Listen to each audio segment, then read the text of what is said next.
Welcome to another episode of Mike's Money Picks. Today on the podcast, week one of MACtion season 2025 rolls on. We're here to break down the Wednesday slate. We've got two games of MACtion to break down. We're going to tell you what you can expect from each game, as well as who needs to be in or out of your DFS lineups, as well as any leans if you're looking to bet player props or sides or totals for these games. Now, while you're here, make sure you are subscribed to the channel. That way you can be with us for the rest of the college football season, in addition to the rest of the MACtion games. Y'all, in case you can't tell, I love MACtion. I think it's an absolute just great time of year that we've got college football on our TVs Tuesday, Wednesday night. These games tend to be fun to watch, crazy endings, just fun college football games, even though I will say that one of them tonight's been kind of a dud. But anyway, we got two games to break down, so let's go ahead and dive right on in. All right, so game one is a battle between two teams that are deceptively better than expected in 2025. It's Kent State and Ball State. Both of these teams are entering this game with 3 wins, meaning that there's actually a chance that Kent State could do the impossible and go from 0-12 to bowl eligible. Ball State was not much better last year, so this is a really pivotal game for both these teams. The winner's going to be feeling pretty good about going bowling after this. Anyway, the spread's pretty close. Ball State is 1.5-point favorites, with the game total being set at 47.5. That means the implied total is about 24 to 23 in favor of Ball State. That's interesting to me. That implies that on a neutral field, Kent State would be a little better. That's how I would have it also when you look at the scores that these the scores of the games that these two teams have played already. I would rate Kent State higher than Ball State, so that kind of matches up with that. Now, here's the question. These teams aren't great, right? I am telling you, yes, that they could get to bowl eligibility, but they're not great teams. The interesting part to figure out in this game is, are these teams bad teams or are they bad offenses? Well, if you are Kent State, you're taking on a Ball State defense that is 117th in rush yards allowed, 67th in pass yards allowed. So this Ball State defense has been a little bit of a run funnel, and that's good for Kent State. They're ranked 98th in pass rate, which means that they would rank 49th, if I'm doing my math right there, in rush rate. So this is a team that doesn't want to win by running the football, and Ball State's a team you can run on. Drew DeShields is Kent State's quarterback. Is okay. He's had 2 games this season over 20 DraftKings points. One of them was against Buffalo in conference play. The other one was against UMass in conference play. So in MAC play, he's been okay, right? Just kind of okay. Doesn't really have a whole lot of rushing upside. He's not my favorite quarterback play this slate, but honestly, when you're looking at things, he's definitely number 2 or number 3 among quarterbacks, and I'm probably going to have him second. At the running back position, Kent State does have 2 guys that they are going to run. The first is going to be Gavin Garcia. He's $4,600. In the last 3 games, I should say, he's carried the ball 11, 7, and 6 times. Hasn't really been super effective.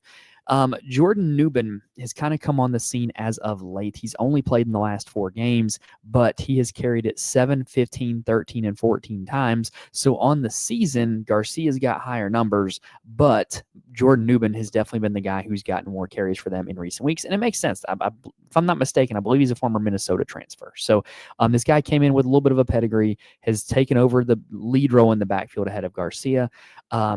The only thing that worries me is he hasn't been super effective, right? He's played in 3 conference games, and in the last one against Bowling Green, 2.6 yards a carry.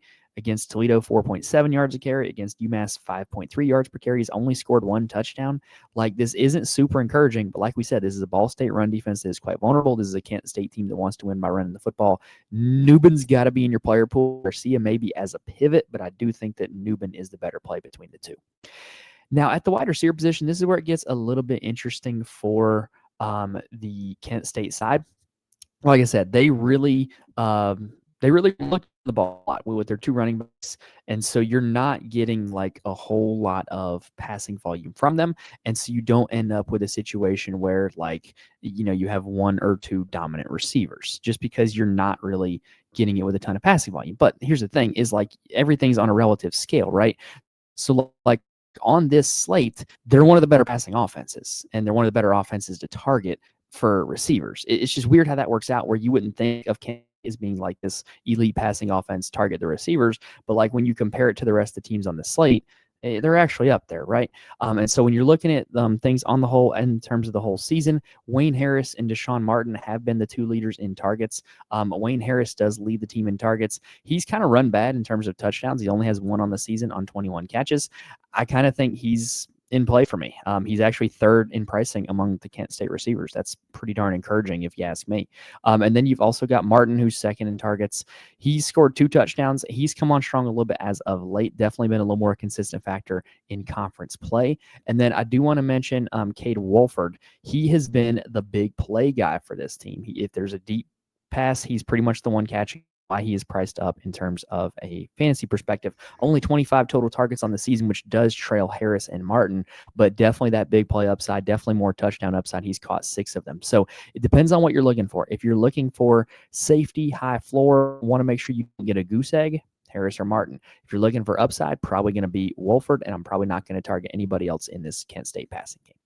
Now on the Ball State side, they've got quarterback, and he's been their quarterback the last 2 years, and we know what he is at this point. He is primarily a runner at the quarterback position, but he does have a lot of running upside because of how much they run him, right? He's had over 12 rushing attempts in every single game so far this season, 5 rushing touchdowns total this season. He runs the ball a lot. He's basically a running back at quarterback, even though he can throw it a little bit, but that's where his upside's going to lie. And so what you've seen some games where he's hit upside because of the fact that runner, right? You look at the UConn game, 25, the Ohio game, 29 DraftKings points, the Akron game, 30. His upside is because of his ability as a runner. And Kent State is a defense that doesn't really rate as a run funnel or a pass funnel. They're 127th in rushing yards allowed on the season, 125th in passing yards allowed. So the Kent State defense does not rate out really well. Kyle Kelly, look, it's either him or DeShields for your QB2 on this slate. Yeah, I'm going to go Kelly. I'm going to go Kelly as my QB2 and bump DeShields to 3. Sorry, DeShields. Now, at the running back position, I do have good news. They do have a workhorse running back. It's Quay Ashley, former Kennesaw State transfer. However, here's the bad news. Most of the rushing volume goes to Kelly. And so, I think the main way you're going to want to deploy Quay Ashley is if you are not playing Kyle Kelly. That's going to be the main way I get access to him is, hey, if I'm not playing Kyle Kelly in my lineups, I'm going to be looking to get to Quay Ashley. If I am playing Kyle Kelly, I'm not going to be playing Ashley. At the wide receiver position, this is really frustrating to target for Ball State. They don't really have 1 or 2 dominant receivers. In fact, they've got 3 players. Well, let me rephrase. 2 receivers and then running back Quay Ashley have gotten north of 20 targets this season. Eric Weatherly and Keon Magwood are the top 2. Weatherly is just he's just fine. He hasn't caught a touchdown all season, 19 catches. Maybe he's due. Magwood, this is a guy we've been seeing in the MAC the last few years. He's had some big games for this Ball State team over the years, but just not really consistently scoring DraftKings points this year. But he does have 2 games in double digits, which is more so than most of his teammates. And then, like I said, Quay Ashley is third on the team in targets. If you want to go deeper than that, Donovan Hamilton and Ty Robinson are next up on the list. Hamilton's actually the highest priced one. Why that is, I don't know. He hasn't caught a touchdown this season on 11 catches. And then the other one was Robinson. Yeah, not really interested. I think you can play Kyle Kelly unstacked. If I had to pick one, it would be Keon Magwood. All right, that's going to do it for game number 1. Let's take a quick breather, and then we're going to move to game number 2. Before we continue, I do want to mention there are places where you can get more information from me. First off, you can follow me on Twitter at Mike's Money Picks. I'm more than happy to answer any questions if you reach out to me on Twitter, as well as this is where I just tweet out any general updates from the show as well. I'm also in the Fantasy Corner Discord. Link is in the description on YouTube as well as on the audio feed. It is 100% free. It's a great community to be a part of. A lot of really good, really smart people who are just in there all day talking strategy, talking plays, talking about college football, talking about other sports as well. The college basketball chat's been really jumping lately, which has been great with the start of that season. And if you're just looking for a community to be a part of where people are talking DFS strategy plays, injury updates, or just sweating out the games together, having fun, watching them together, but not really together, Fantasy Corner Discord is the place for you. And then also, I do write an article for every single college football DFS slate, even if I don't have a video for it. Even if I don't have content for it, I'm getting an article out with my core plays, as well as a write-up why they're my core plays. So head on over to the Patreon if you want access to that. You can also get access to the college basketball and the golf core plays if you are interested in that via the Patreon. Now, also, I will say I'm not just going to I'm not one of those people that's like, hey, subscribe and win thousands of dollars. Like, no, it's not that easy. But what you can do is you can use those plays on the Patreon to help get some ideas, get some information from somebody who knows what they're talking about, and get better at your process and get better at college football DFS. All right.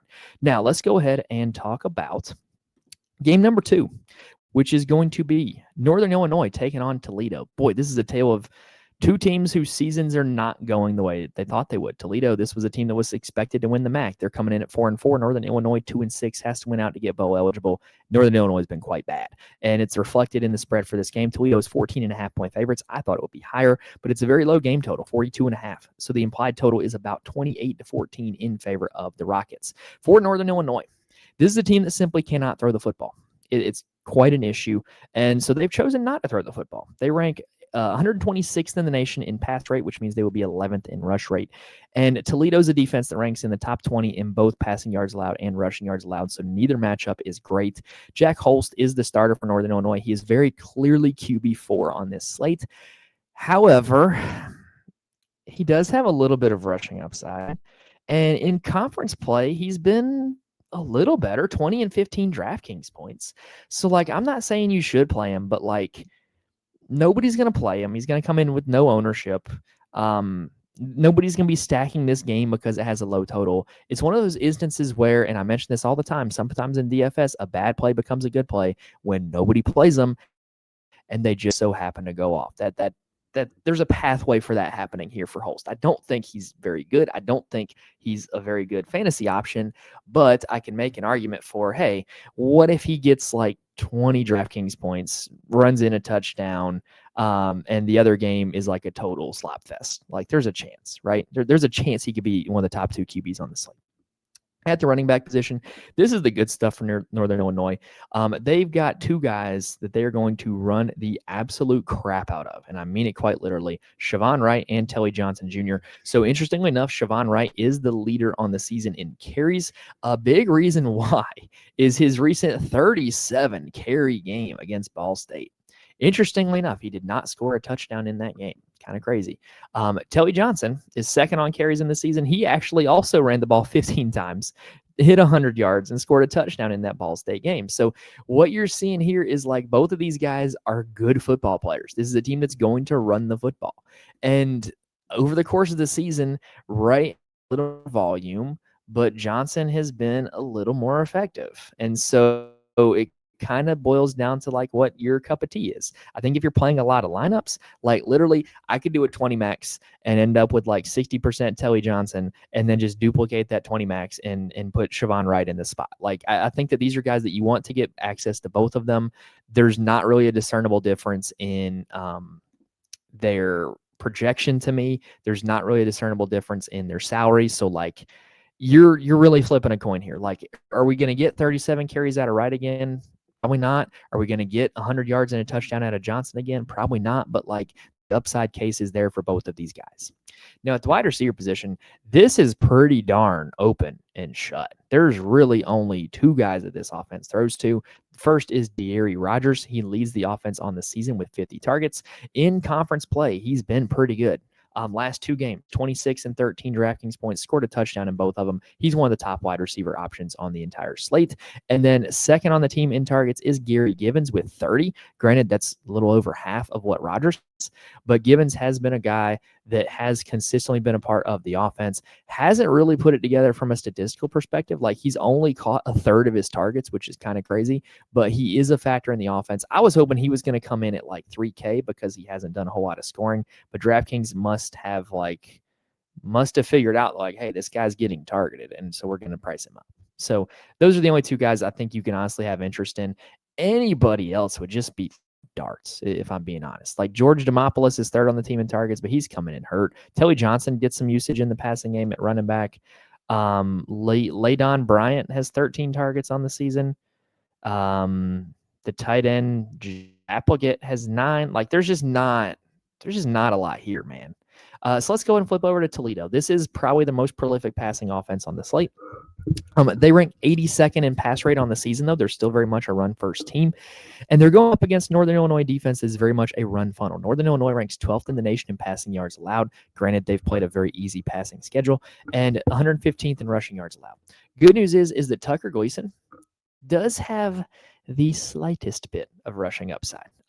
They will use him on design runs. He doesn't get sacked a whole lot. So he doesn't he's not like a Kyle Kelly or even a Jack Holes, but he'll run it a little bit.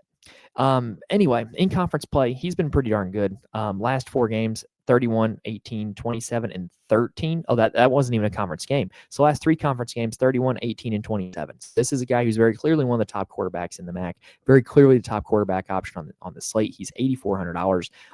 There's not really a whole lot to add here. He's the best quarterback on the slate. At the running back position, this is one where you do need to monitor the status. Chip Trayanum is the workhorse running back for Toledo. Literally, you look game long when he's been active, he's been the guy in the backfield. No ifs, ands, or buts about it.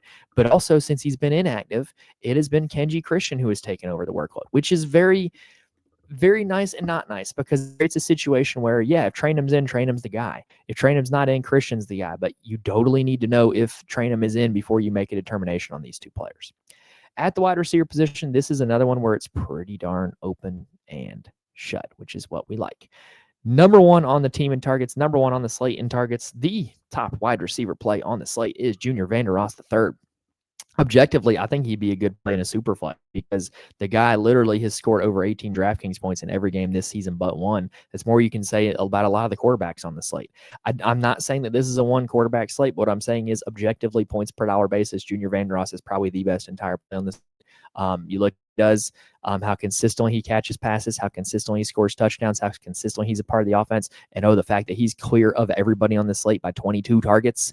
That's about 3 targets a game over 8 games. Yeah, he's the top wide receiver, top overall play on the slate, in my opinion. If you're looking to get a little bit different, the wide receiver 2 is Trayvon Rudolph. He does have 37 targets on the season, which is just over half of Junior Vanderross, but he's come on really strong as of late. Since they've gotten a conference play, he's really turned it up. I definitely think he's one of the top receiver plays as well. So you could definitely do a little Toledo double stack here. I really don't think you even need to experiment with any of the rest of the Toledo players. Like Jacob Peterson, the tight end, is 3rd on the team in targets, but he's not super consistently involved. And then you've also got Eric Holly and Terrell Crosby over 15 targets. So maybe those would be options, but yeah, I don't know. Holly's down there at 3K. Didn't have a catch last week. Maybe as a punt, Holly would be. But yeah, I really don't think you need to get too creative here. The pricing on this slate does not inhibit you from playing like Vanderross or Rudolph, and I think they're the best wide receiver plays on this slate. All right, that is going to do it here for this episode, y'all. Going to go ahead and wrap us up right there. Like I said, make sure you're subscribed to the channel. That way you can be with us for the rest of the college football season.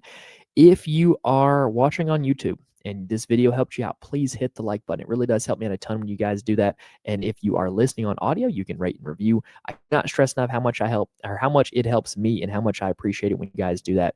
This is the time of year we have a lot of growth, with it being the start of college basketball season and kind of the apex of college football season, right? So it helps me out a ton just to help the algorithm, help the videos show up, the content show up, and I really do appreciate it. But anyway, that's going to go ahead and close this out for here, y'all. So we are recording this on Tuesday night. The live show this week is going to be Thursday night, where we talk about the Saturday main slate live. The full Saturday main slate video should be dropping sometime tomorrow night. But that's going to do it here for this episode, y'all. Thank you guys for watching the list to this point. Enjoy the MACtion this week. Y'all know I love my MACtion. And best of luck to you guys on this slate. Thank you guys, and we'll see you next time.